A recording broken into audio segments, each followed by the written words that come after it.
And it sounds like you guys are blaming Putin for the increase in gas prices recently, but weren't gas prices going up anyway because of post-pandemic supply chain issues?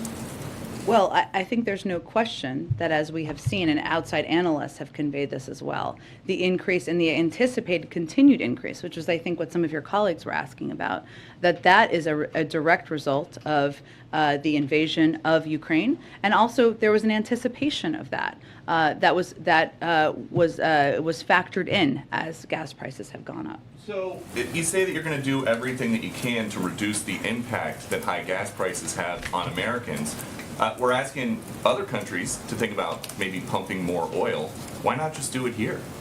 Well, to be very clear, federal policies are not limiting the supplies of oil and gas. Let me finish.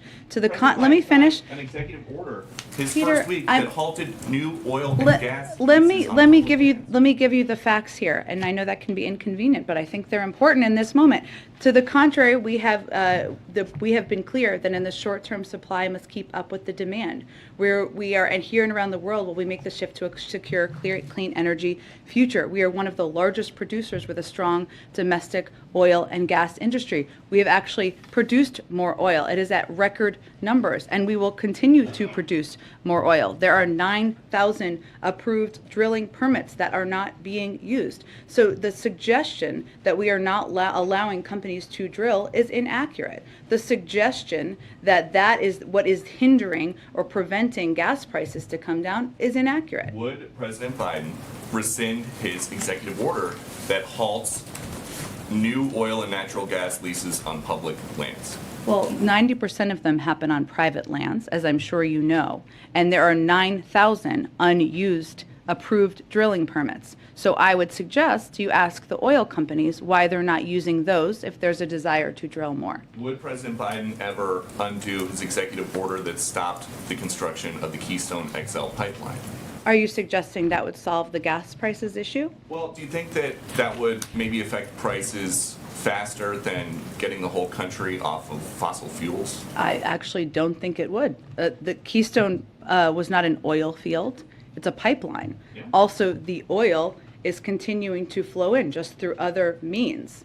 So it actually would have nothing to do with the current supply imbalance. So gas prices are approaching an all-time high per gallon.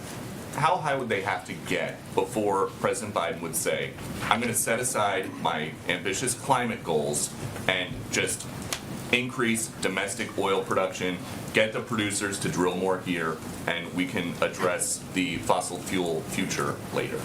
Well, again, Peter, the U.S. produced more oil this past year than in President Trump's first year.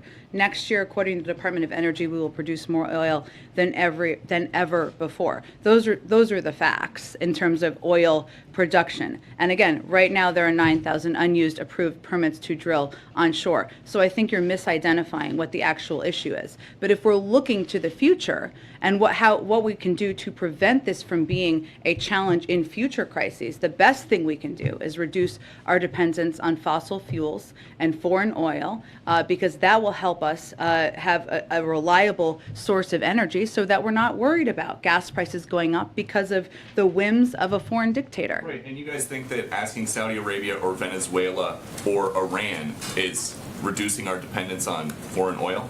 That's actually, I just outlined each of those specific scenarios and the range of discussions that we're having with each of those countries. I don't think anybody is advocating for Iran to continue acquiring a nuclear weapon, perhaps except for the former president who pulled us out of the deal.